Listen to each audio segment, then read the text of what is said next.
మాజీ మంత్రి జగదీష్ రెడ్డి మీడియాతో మాట్లాడుతున్నారు. లైవ్ లో చూద్దాం.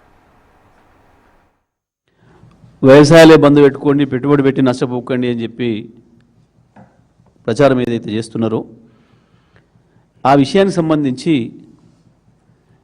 స్పష్టంగా మనకు నీళ్లున్నాయి. గోదావరిలో 1,00,000 క్యూసెక్ల నీళ్లు ప్రతిరోజు నిరుపయోగంగా పోతున్నాయి, సముద్రం పాలవుతున్నాయి. కన్నెపల్లి పంప్ హౌజ్లో ఇవాళ మోటార్లు ప్రారంభం చేయొచ్చు. ఆ మోటార్లు ప్రారంభం చేస్తే రోజు 2 టీఎంసీల నీళ్లను ఎత్తిపోసుకోవచ్చు.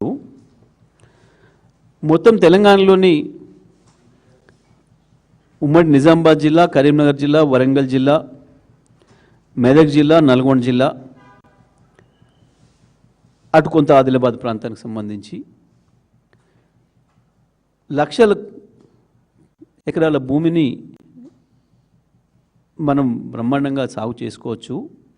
ఆ నీళ్ళను ఎత్తిపోయండి. దాదాపు 150 టీఎంసీల నీళ్లను నిల్వ చేసుకోగలిగిన రిజర్వాయర్లు కేసీఆర్ గారు నిర్మాణం చేసిండ్రు. కన్నెపల్లి పంప్ హౌస్ అనేది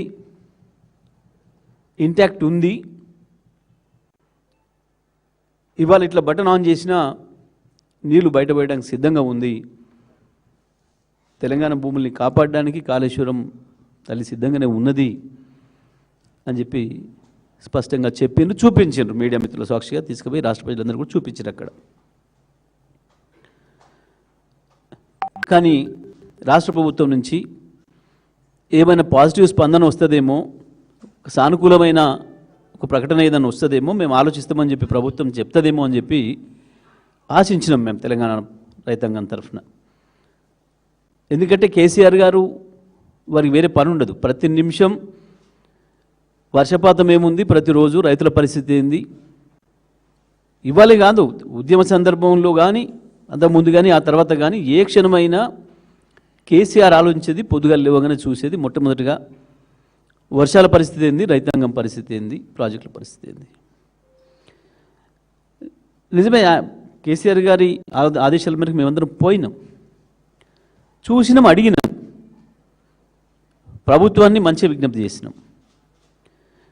కానీ 4 మంత్రులు స్పందించినరు. ఏ ఒక్కరన్నా కనీస జ్ఞానంతో, కనీసం సోయితోని తెలంగాణ బిడ్డలమన్న సోయి కూడా లేకుండా మాట్లాడినారు.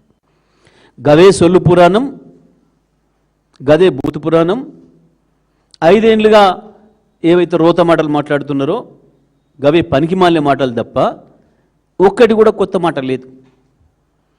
మేము చాలా స్పష్టంగా చెప్పినాం, మీరు ఏందో కేసులు, కమిషన్లు, మీ ముండ కమిషన్లు వేసుకోండి, నడుపుకోండి, మాకు అభ్యంతరం లేదు.